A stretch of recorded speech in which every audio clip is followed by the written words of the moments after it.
El proyecto La Casita Sagrada de la Niña Reina surge de la fascinación de la mezcla entre creatividad y espiritualidad que se puede ver en los nichos y altares que se aparecen en las calles de la Ciudad de México.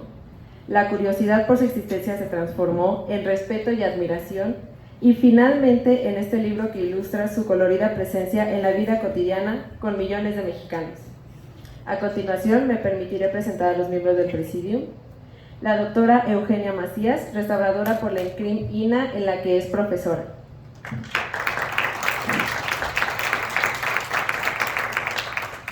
El maestro Sergio Gómez Tagle, empresario cultural, conferencista, consultor y productor.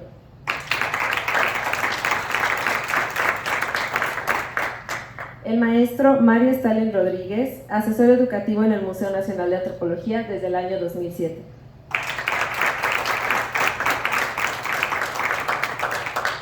La autora Lepna Caballero, y un poco más adelante les contaremos un poco más de la autora, pero como todos sabemos, a Lepna le gustan las obras de arte que no se pueden comprar y las que están en los museos y en las calles. Un fuerte aplauso, por favor.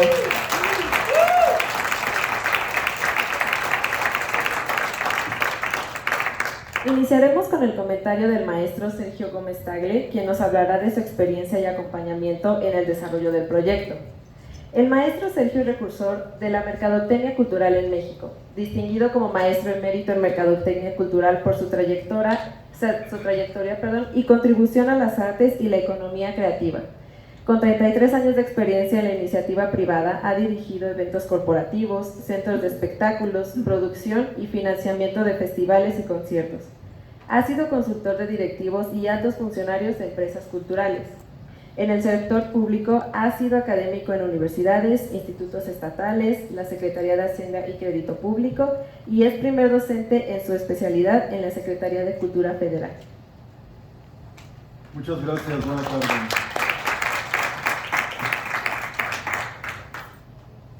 Bien, primero es un gran gusto estar aquí después de todo un proceso arduo de intelectualizar y después desintelectualizar todo este proceso, porque muchos de estos fenómenos estarán de acuerdo que no pasan por el intelecto. Aunque estemos en un contexto académico en un museo tan prestigioso, también hay que quitar en ocasiones esta barrera académica para poder entender estos procesos que en ocasiones, en la parte que tiene que ver con lo espiritual, trascienden estos procesos cognitivos. Cuando Lepna me invita a ser consultor del desarrollo de este proyecto, de inmediato me parece un reto. En mi carrera profesional de 33 años me he enfrentado a muchísimas cosas, pero no al desarrollo, creación, producción, promoción, distribución y ahora presentación y comercialización de un texto que tiene que ver con un icono sagrado, lo cual, bueno, pues es altamente relevante en mi carrera. Desde la mercadotecnia de la cultura y las artes, nuestra misión es el profundo entendimiento de las prácticas y hábitos de consumo culturales.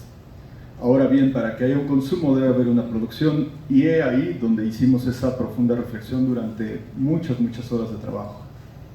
Me interesó este proyecto no solamente por el tema, sino también por la visión que tiene Lepna de no solamente hacer un libro como algunos otros que hay por ahí, de realizar una narrativa gráfica secuencial yuxtapuesta de imágenes de la Virgen como un álbum de estampitas, o desde el punto de vista también de muchos textos que tienen que ver con la estética del soporte matérico y su visión naif o kitsch.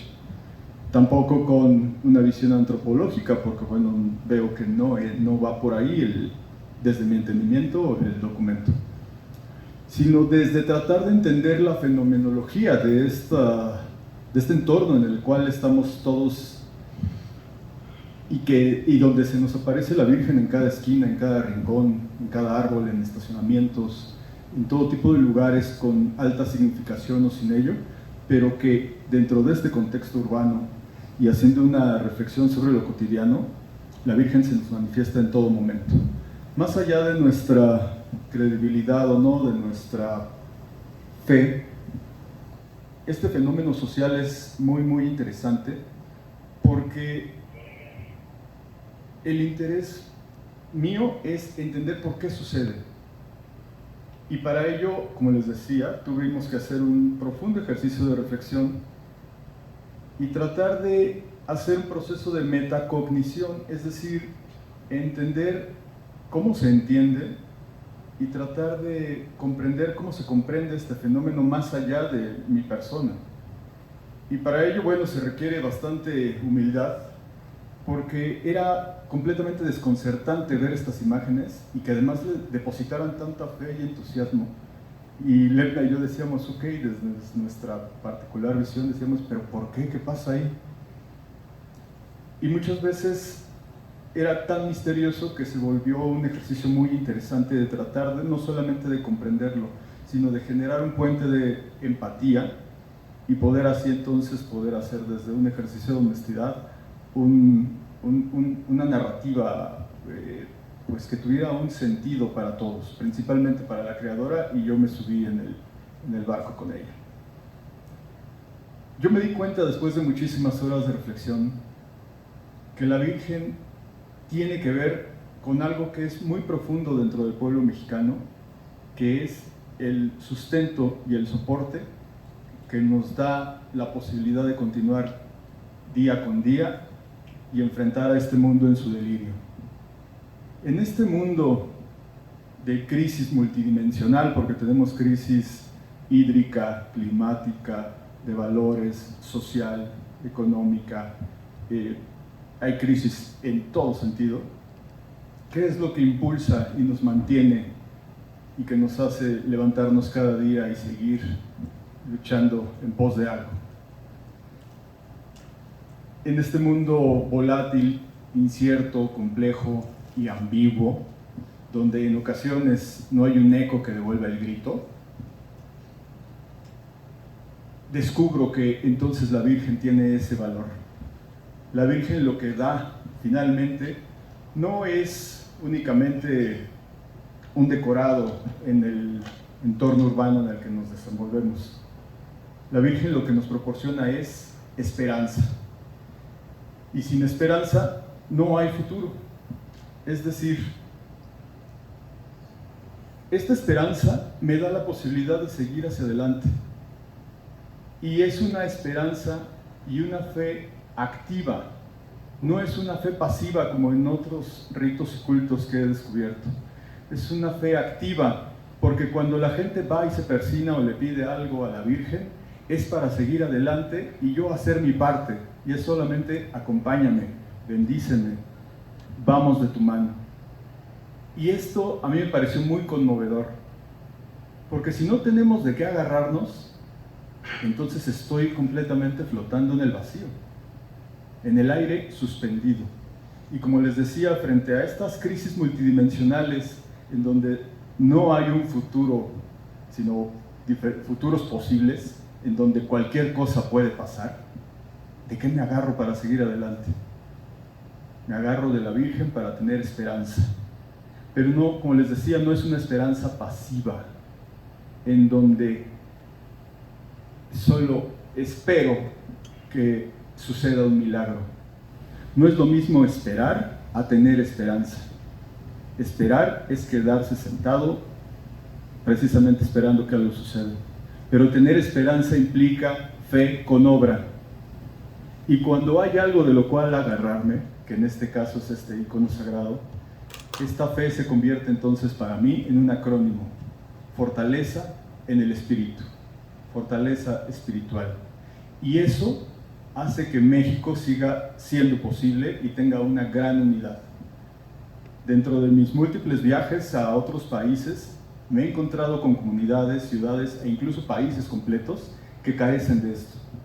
Créanme que hay países muy desesperanzados, que no es lo mismo estar desesperado.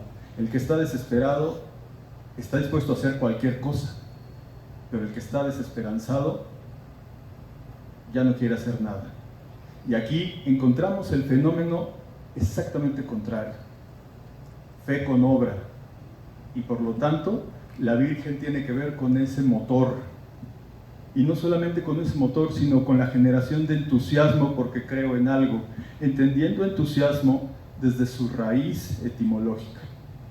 Los griegos creían en el entusiasmo desde su raíz, en theos asmas, en dentro, theos Dios, asmas viento o aliento, tener el espíritu o el aliento divino por dentro. Y decían ellos que quienes más tenían este entusiasmo en theos asmas eran los artistas y los enamorados, porque son capaces de hacer cualquier cosa. Ahora bien, México es un país, es un polo cultural del mundo lleno de arte, pero también es un país enamorado en ocasiones de cosas muy misteriosas, pero también de un soporte donde se deposita toda esta realidad subjetiva y muy abstracta que tiene que ver con la Virgen María en su versión morena, mexicanizada, mestiza, híbrida, donde hay una yuxtaposición de múltiples factores. Pero bueno, más allá de eso, y desde mi posición como mercadólogo cultural, entendí por qué se produce constantemente este tipo de manifestaciones en todo tipo de lugares, desde un lugar que se convierte en algo sacro hasta en algo que quieren limpiar. Por ejemplo, no tires basura porque aquí está la Virgen. Entonces cambia el entorno, cambia el contexto, pero sobre todo cambia a las personas. Y ahora, desde ese puente de comprensión y empatía, se generó un profundo respeto, estarás de acuerdo, Lerna, ya no desde no sé qué pasa con estas personas, sino desde, wow, ellos tienen algo que en ocasiones uno no posee, que es ese saldo espiritual que me permite hablar con la divinidad o con una entidad superior, como cada quien lo conciba, y que por lo tanto da peso específico a la existencia y da un sustento y un futuro por el cual vivir. Muchas gracias, Lerna, por hacerme parte de todo este trabajo, por invitarme al panel y sobre todo por acompañarnos en este proceso de entender algo verdaderamente tan profundo y tan respetable, pero a la vez tan misterioso. Muchas gracias.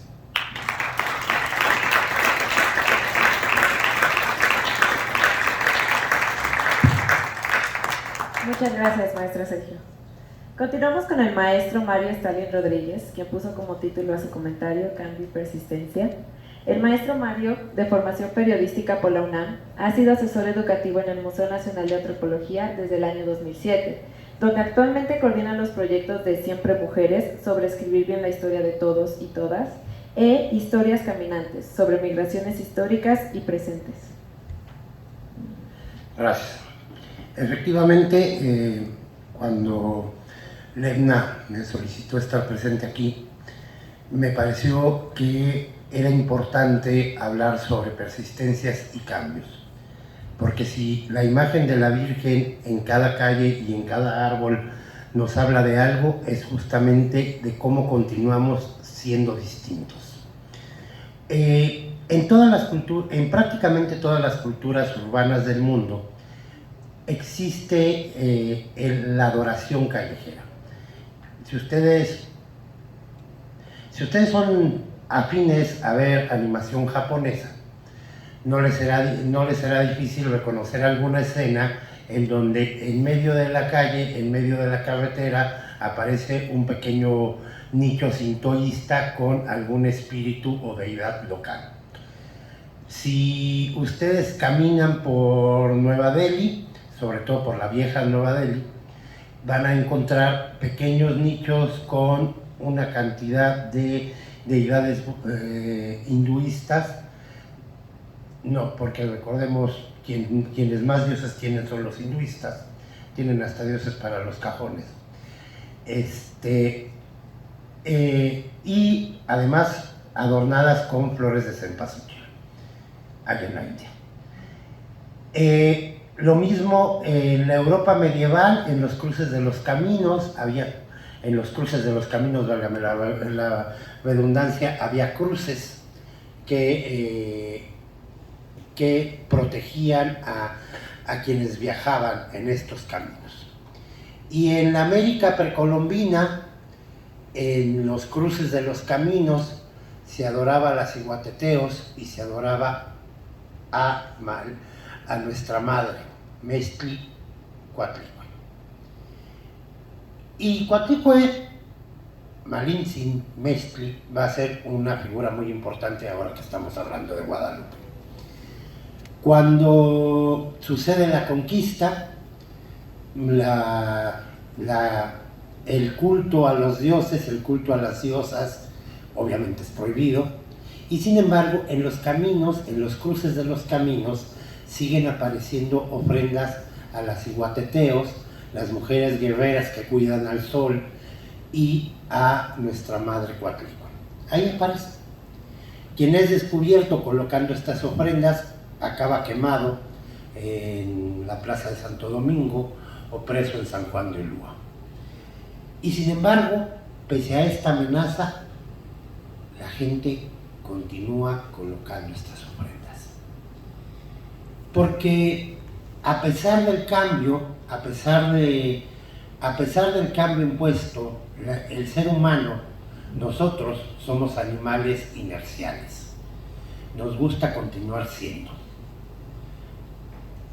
Las personas son extraídas de África, traídas en galeones, vendidas como esclavos. Quienes intentan liberarse son quemados en Santo Domingo. Recordemos, en 1612 hay una matanza de esclavos cimarrones en el Zócalo de la Ciudad de México. Más de 30 personas son ahorcadas solamente por querer libertad. Y aún así, la gente esclavizada sigue peleando por su libertad. Y los indígenas siguen adorando a sus dioses, escondidos en las iglesias, escondidos en los cruces de los caminos, en adoratorios, en cuevas. La gente sigue adorando a sus dioses y diosas. Tan siguen adorando a sus dioses y diosas que llega un momento en que las autoridades coloniales tienen que decir: bueno, es muy obvio que amenazarles con quemarlos no nos está funcionando. Esta gente no aprende. Vamos a aprovechar su fe.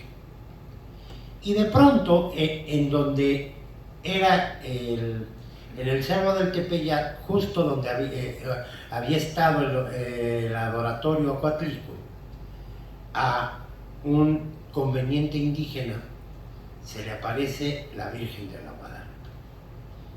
La Virgen de la Guadalupe no es americana, no es mexicana, es una figura que traen los castellanos desde Europa. Nada más que antes de llegar al Cerro del Tepeyac se paseó por las playas porque llegó aquí muy bronceada.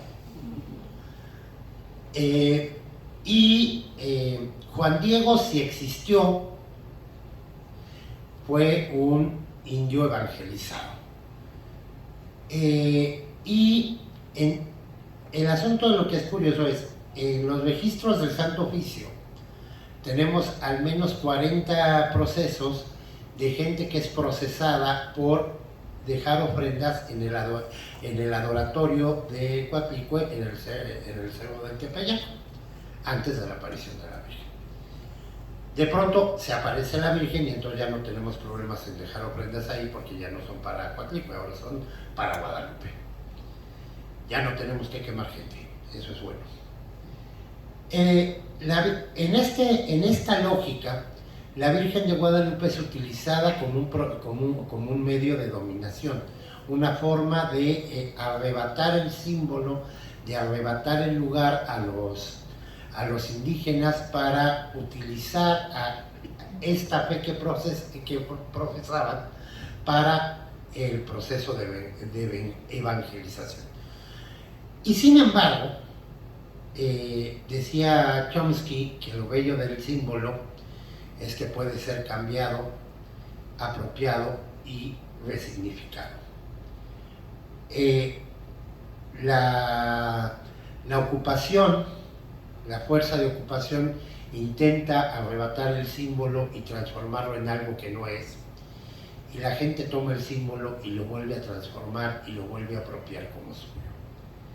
La Virgen de Guadalupe sale de la iglesia y empieza a aparecer en los cruces de los caminos y empieza a aparecer en aquellos lugares donde que la gente quiere volver suyos. Por cierto que esta imagen a mí me encanta porque viene en el libro, y lo que ustedes están viendo es una especie de pleito entre vecinos, porque de un lado tenemos este edificio con el nicho de la Virgen de la Guadalupe y del otro lado tenemos un monolito con la Coyoixauhqui. A mí me encantaría algún día, ojalá Lepna me pasara la dirección en donde se tomó la foto, porque me encantaría ir a preguntarles quién puso qué primero, nada más para saber quién se está peleando con quién. Pero bueno, entonces la existencia de estos nichos, como bien señalaban anteriormente, es la forma en que la gente se apropia del símbolo de la Guadalupe, lo vuelve suyo, lo saca de la iglesia, lo desacraliza para sacralizar la calle. Es una cosa que algún día algún especialista en semiótica tendrá que ponerse a estudiar cómo desacralizando el símbolo sacralizamos los lugares. Pero efectivamente, porque además el culto callejero a la Virgen de la Guadalupe es espectacular, no tiene nada que ver con la solemnidad de la iglesia.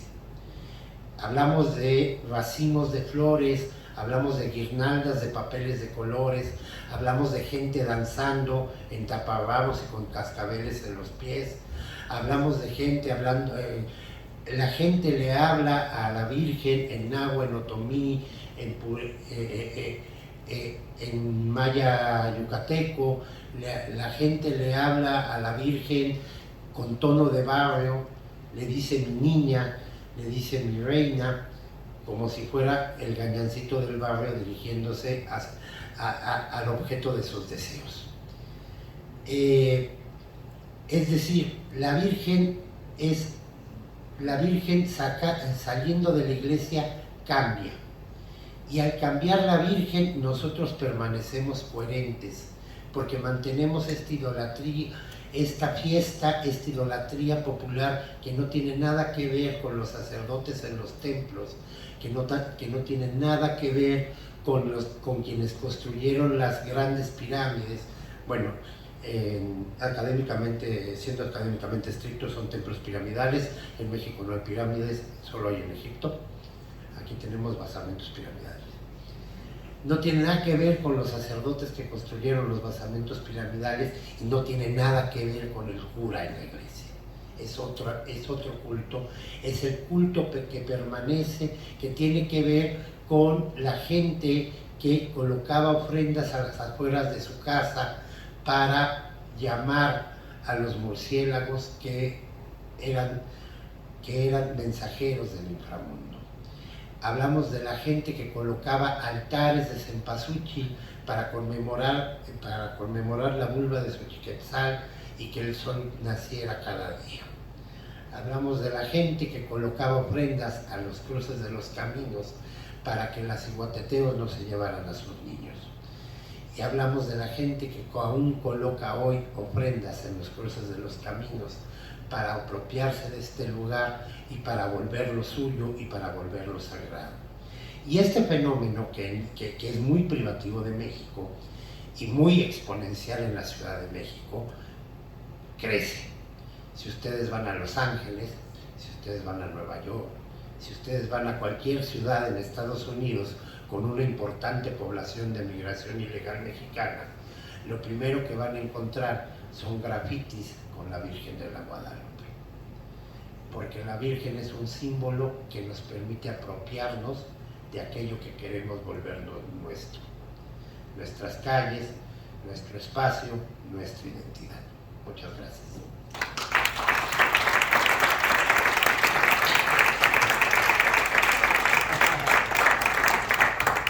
Muchas gracias, maestro Marín. Seguimos con la doctora Eugenia Macías. Nos dará sus comentarios en torno al título Un objeto libro con prácticas guadalupanas diversas como conservación expandida. La maestra es en Antropología Social CIESAS y doctora en Historia del Arte de la UNAM. La doctora Eugenia es especialista en fotografía, archivos artísticos, antropología visual y arte del siglo XX en México. Ha sido curadora de exposiciones de Héctor García, Enrique Bosterman, Fernando González Cortázar, Alfredo Salce y Mariana Jampolsky, entre otras. Ha laborado en el Museo de Arte Moderno del Limbal, Centro de Documentación Arqueya del MUAC en la UNAM, en ES Morelia, igual de la UNAM, y en la Escuela de Conservación y Restauración de Occidente en Guadalajara. Muchas gracias, buena tarde a todos. Lemna, muchas gracias por esta invitación. Me gusta mucho escuchar a los compañeros de mesa y cómo desde las especializaciones, las aproximaciones a este libro son muy diferentes.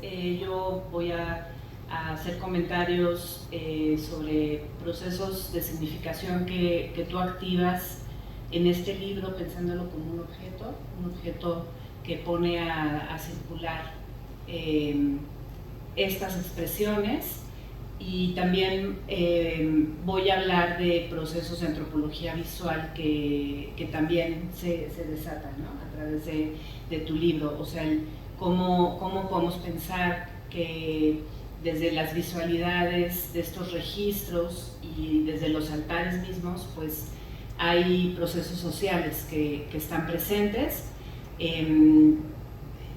Desde la historia del arte y llevarla a los archivos artísticos y fotográficos, que es en lo que yo trabajo, voy a pues tratar de compartir aquí las indagaciones del propio pensar de mi mirada, ¿no?, que es una cuestión pues central cuando estamos tratando con este tipo de producciones culturales y pues poniéndolas en estas situaciones, ¿no?, socializándolas. Entonces, pues para empezar en esta encuadernación del libro, la Virgen sobrepuesta en la traza urbana, ¿no?, es una metonimia que a mí me pareció muy sugerente para sintetizar pues el proceso que tú estuviste haciendo y tus cómplices, ¿no?, también en este proyecto, que eran pues justamente aprender estos hallazgos de guadalupanas entre la transitabilidad en la ciudad, ¿no? Por otra parte, me gustó muchísimo el manejo de puesta en página de tu texto, porque es como tus pasos, ¿no? Y los pasos de quienes te enviaron fotos y de quienes contribuyeron a este registro fotográfico contigo a través de distintas ciudades. Y me recordó mucho el texto de una autora que me gusta mucho, que se llama Rebeca Solnit, sobre el caminar, del 2015, donde ella al pie de cada página va poniendo citas textuales sobre el caminar. Entonces uno puede caminar el libro, ¿no?, al ir pasando las hojas, y me parece que eso también sucede con esta decisión de irnos dejando tu texto pues a lo largo de todo el volumen, ¿no?, y ir seleccionando las imágenes que permiten esta relación con tu texto, ¿no? Entonces, por ejemplo, cuando hablas de esta paradoja de la Virgen entre rejas, ¿no?, cuando se supone protegerla entre rejas, cuando se supone que ella es la que nos protege, y entonces podemos ver esas imágenes, ¿no?, esos casos de imágenes, cuando hablas de cómo muchas veces está acompañada, no va sola, y entonces aparecen estos altares con otros santitos juntos, ¿no? Cuando hablas de cómo dispara las conexiones entre personas, y entonces son estas imágenes como de peregrinos haciendo una parada en un sitio también emblemático de la ciudad, que ha sido sujeto de muchas discusiones sobre las decisiones de urbanismo aquí, como es la estela de luz, pero que eso quede en un segundo plano, porque lo que importa es este encuentro de peregrinos, ¿no? y sus distintas maneras de enaltecer a la guadalupana, ¿no? Y reuniéndose ahí, ¿no? El prólogo de Edmé Pardo también nos plantea muchas cuestiones para seguir pensando, ¿no? Esta relación entre el observar y el asombro, esta conversación de feminidades, ¿no? La ciudad, la Virgen guadalupana y Lebna, ¿no? O sea, ideas muy sugerentes. ¿Quién busca a quién, ¿no? Lebna a la guadalupana o la guadalupana a Lebna, y también disfrutar entender a cabalidad este título, Las casitas sagradas de la niña reina, que ella, Edmé Pardo, nos da la cita, ¿no? Que proviene, es una manera de aludir a ella en el Nican como Parda, ¿no?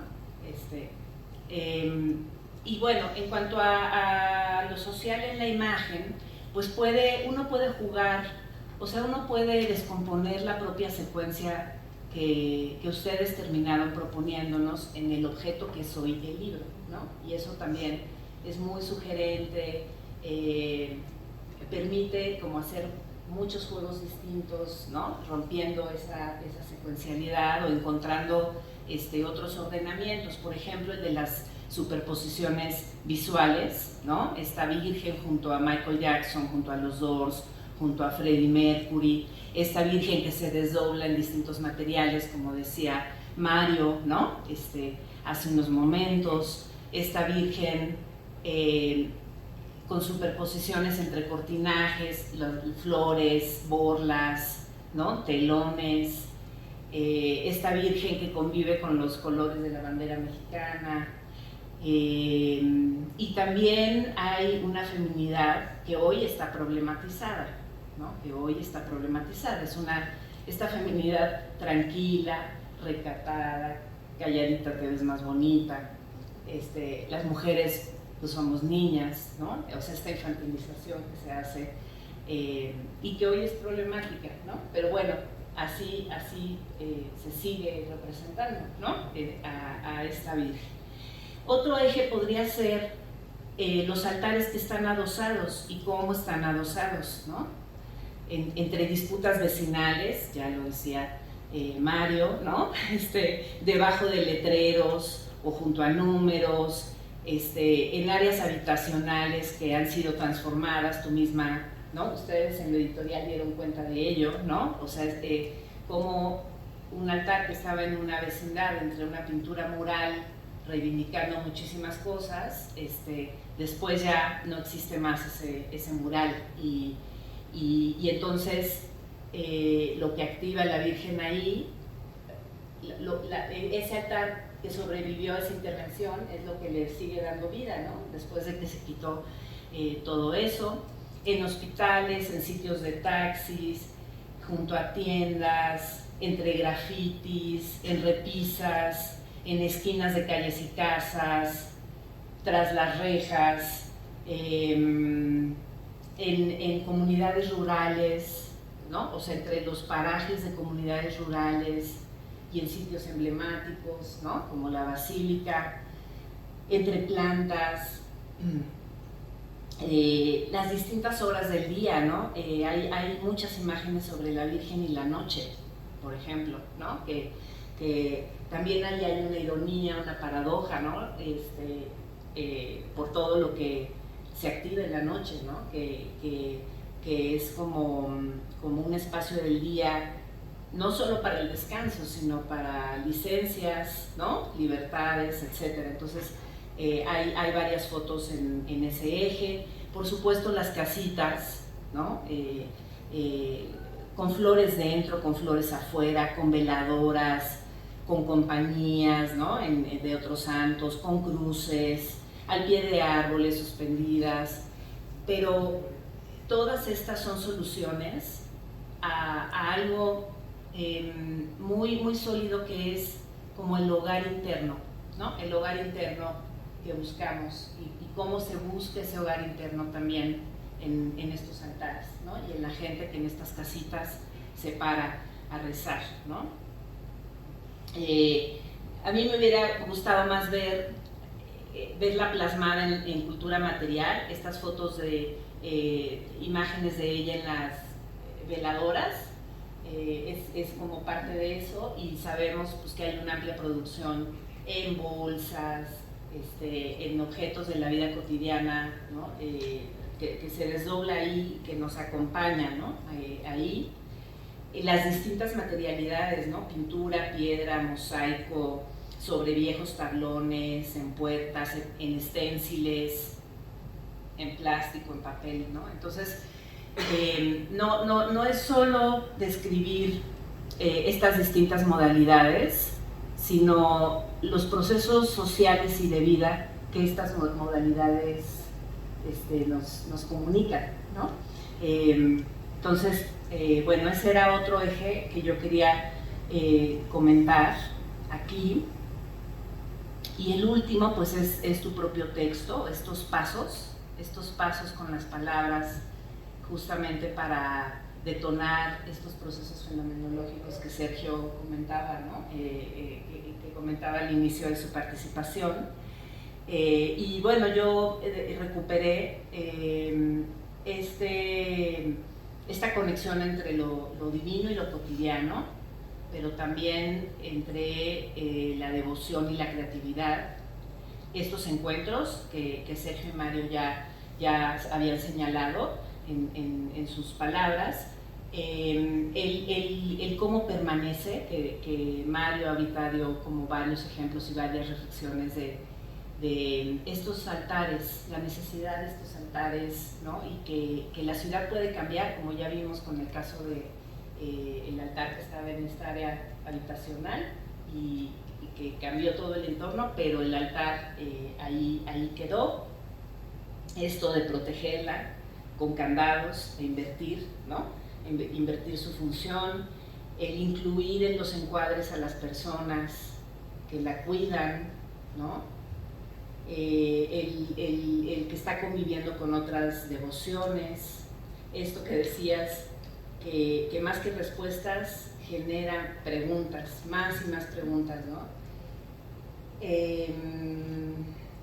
El hacer un tributo en cualquier espacio público, que no es una cuestión de haber sido criado o formado bajo una religión en específico, por ejemplo, como es mi caso, que a mí me alienó el ateísmo de mi padre, ¿no?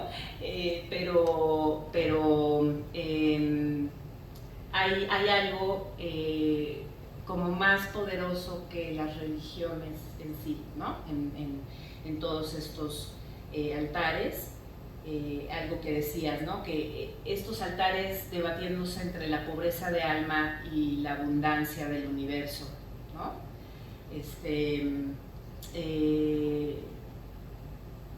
Estos altares llevándonos como al milagro de creer, a lo que se logra creyendo, ¿no? Esta devoción en tránsito en las peregrinaciones, estos altares como un desdoblamiento de esta necesidad. Tú decías, es que yo necesitaba sacarme de la cabeza esto, ¿no? Estas reflexiones que me detonaban estos altares, y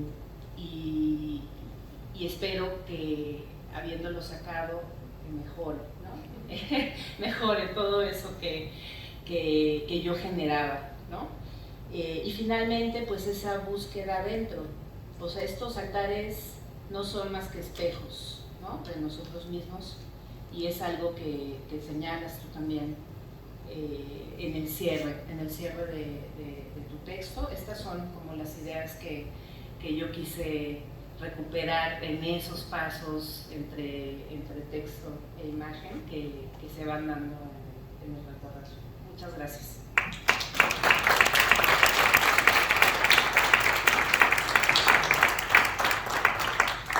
Muchas gracias, doctora. Para finalizar, tenemos a la autora con unas palabras de agradecimiento.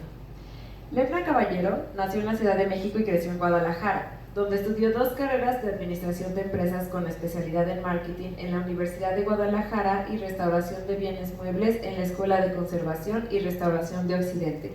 También estudió en el extranjero un semestre de la carrera de Marketing en España y un posgrado de calidad en Alemania. Trabajó durante varios años en marketing, principalmente en agencias de publicidad, y ahora se dedica a la restauración de obras de arte junto con 2 amigas socias, dirigiendo el taller de restauración Roeta, donde comparten su pasión por el arte.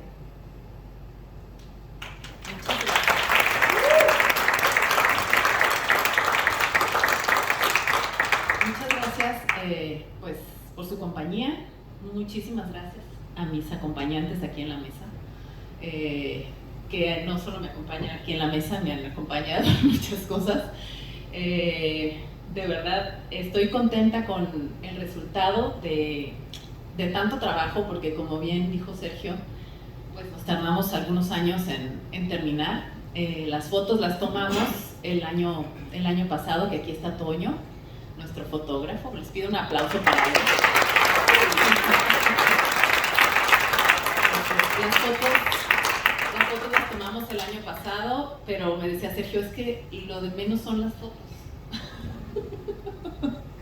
O sea, las fotos ya cuando vayas y las tomes, vas a resolver ese problema, ¿no? Tienes que resolver todo lo del fondo, todo lo que quieres poner en el libro, cómo lo vas a expresar, qué es lo que quieres decir, qué es lo que, ¿no? Y ya después vas haciendo todo.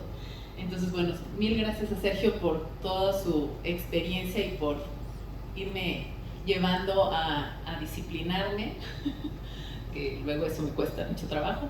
Entonces, tenía yo muchas ideas en la cabeza y fue una forma de ir concretando.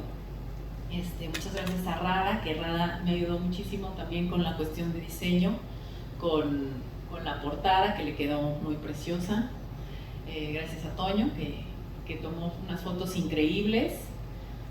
Gracias a todos los amigos que me han ayudado.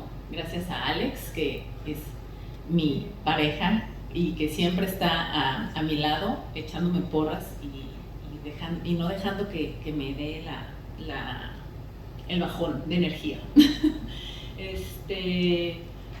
Gracias a mi familia, que anda mi mamá y mi hermana, muchas gracias por venir, a mi sobrino, a todos mis amigos que me ayudan con cosas de publicidad, de diseño, de tecnología, de todo. Gracias a mis socias, que aquí siempre me apoyan con mis ocurrencias y pues con las cosas del trabajo, ¿verdad? También. No quiero que se me olvide nadie, pero siempre, o sea, el libro dice Ledna Caballero, pero hay muchísima gente involucrada, ¿no? en crear algo así. Mi editora, Mónica, que no anda por aquí, pero también ella con su experiencia pues pudo darle forma a algo que estaba en mi cabeza de otra manera. Y bueno, logramos un trabajo, un producto, un libro que a mí me gustó mucho finalmente cómo quedó. Les recomiendo que lo lean completo, como dice Eugenia, hay que leerlo. O sea, no es para leerse como por fotos, sino que hay que recorrer todo el texto junto con las fotos. Ya después sí se puede abrir en donde sea, pero la primera vez sí es como un recorrido. Pues no sé qué más, no sé si alguien tenga alguna pregunta, algo que quieran comentar, decir. Me dará mucho gusto escucharlos. Y ¿qué más tenía para decirles? Creo que nada más. Muchas gracias por venir y muchas gracias por leer.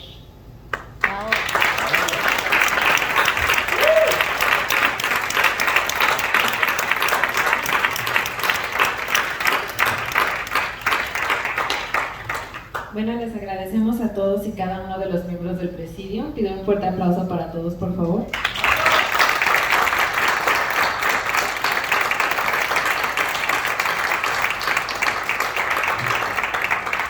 Les agradecemos a todos por acompañarnos el día de hoy y los invitamos a pasar por un pequeño vino de honor en el vestíbulo del auditorio. Muchas gracias.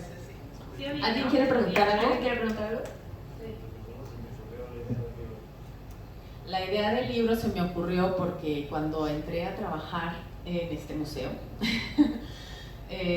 pasaba todos los días por un camino donde dejaba la bici y la entrada a Milla 2, que es por donde entra el personal. Y en ese camino hay unos, se los pongo por aquí, hay unos nichos que están en los árboles.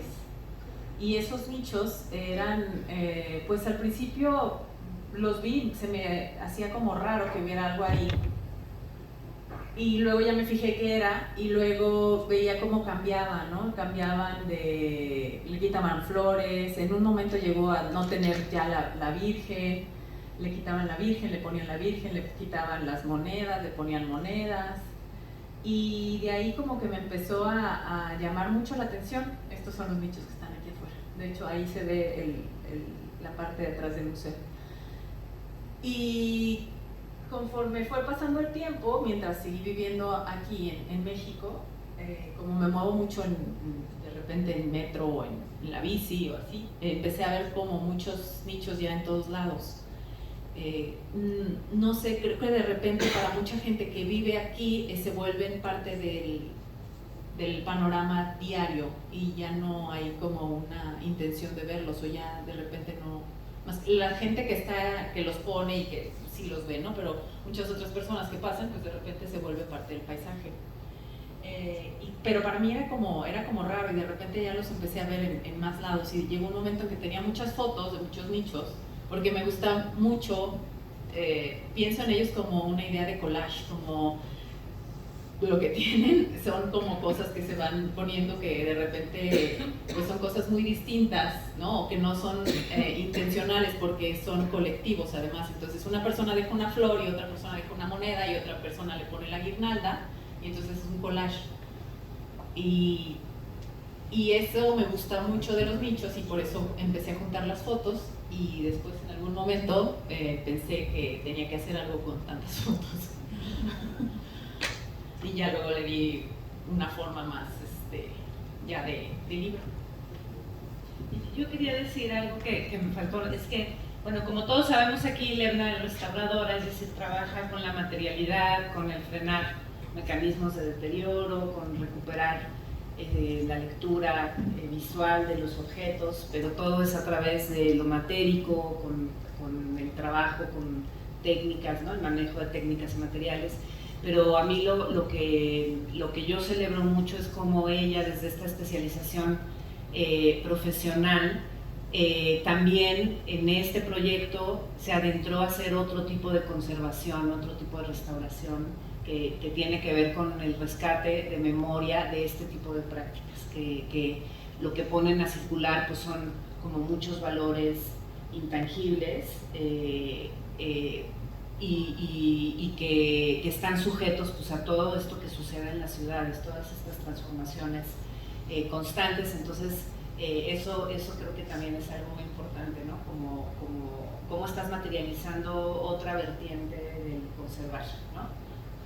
Sí, ahí en mi vena restauradora está como esta idea, ¿no? de la colección de imágenes y de cómo pues sí, conservar estos nichos, estos altares, con su ubicación, con sus relaciones, ¿no? Y de alguna manera algo que me gustaría mucho sería hacer como una gran colección. Yo quisiera agregar algo, bueno, quisiera que Lebna lo agregara. No nos explicó por qué el libro se llama así, yo sé de dónde salió, pero que nos explique por favor por qué este nombre particular de la casita sagrada de la niña reina, por favor. Ese nombre lo encontró Sergio, de hecho, lo encontró Sergio en el Nicán Mopohua. Claro que sí. Y revisando, haciendo muchas investigaciones, ¿no? Porque Sergio me decía, ¿ya hiciste esto? Y yo no. ¿Ya fuiste a la basílica? Y yo no, todavía no voy. ¿Ya revisaste? Y ¿ya hiciste tu altar? Y yo, ¿cuál altar? El que tú tienes que hacer uno. Y, pues no lo he hecho. Todo lo hice. Pero en todas estas revisiones, pues obviamente vamos encontrando documentos, vamos encontrando libros, vamos encontrando muchas cuestiones en realidad yo no quería que mi libro fuera un libro religioso, obviamente, y no quería, o sea, revisé muchos libros y todos los libros, o la mayoría, tienen esta connotación, ¿no? Pero están escrito en Nican Powa, que es un escrito, no me sé la fecha porque soy malísima, que está en náhuatl, y entonces ahí se supone que hacen la descripción de la aparición, y en esa descripción viene este nombre, ¿no? La casita sagrada de la Niña Reina.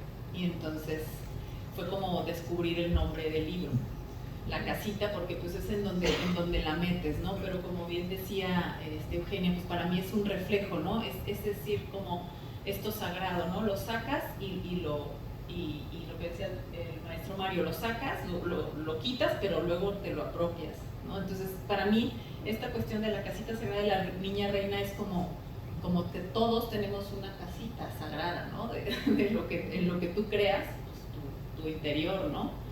Entonces, bueno, para mí este libro es algo que me permite hablar de algo que para mí es más importante que la religión, que sería la espiritualidad. Y pues eso es lo que creo que intenté hacer en este libro.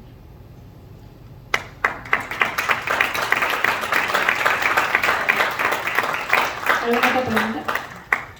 Pues más que pregunta, es una felicitación a Ledna por el atrevimiento de este encuentro con una diversidad de criterios, de acciones, de épocas. Deseo que haya mucho éxito en la difusión y en la venta del libro. Espero también que haya una disponibilidad o disposición de toda la gente que puede acceder al libro, porque es un libro que se puede mirar muchas veces, que se puede reflexionar, que no tiene mucha lectura profunda en sí misma, pero que al volverlo a ver en repetidas ocasiones puede haber una serie de reflexiones muy importantes, como las que ha habido aquí en tan corto tiempo. Felicidades y éxito en la venta del libro. Muchas gracias. Tenemos una pregunta. Ledna, yo estoy muy honrada de estar aquí, de verdad un orgullo, y a mí me gustaría saber qué es lo que te deja la Niñita Reina después de esta investigación en tu vida espiritual y en tu vida profesional. ¿Con qué te ha dejado ella marcada? Bueno, en lo espiritual te puedo decir que, por ejemplo, ha sido como retomar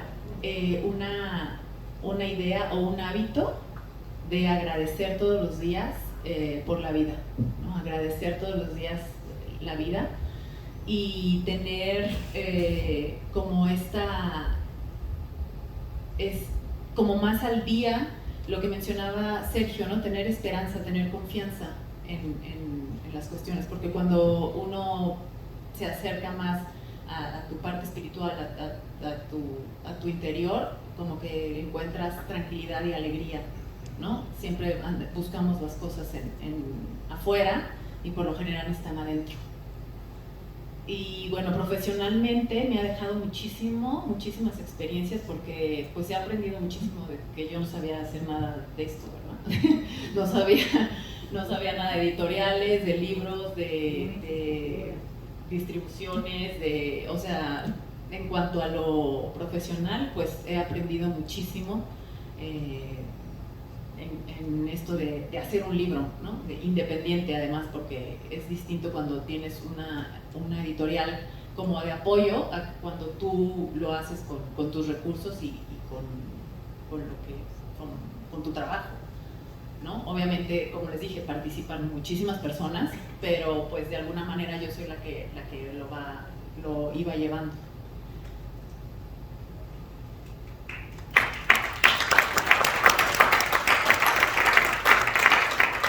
¿Alguien más? ¿Alguna otra pregunta? No es pregunta, yo nada más felicitar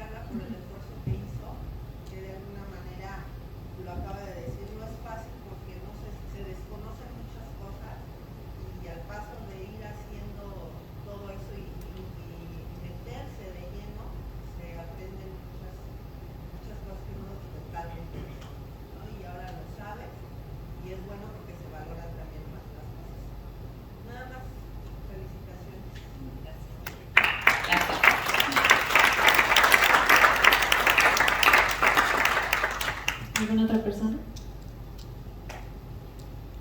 Bueno, si no hay nada más que decir, muchas felicidades, Lerna. Y a nombre del museo les agradecemos a todos su asistencia y ahora sí pueden pasar un pequeño brindis de honor. Gracias a todos.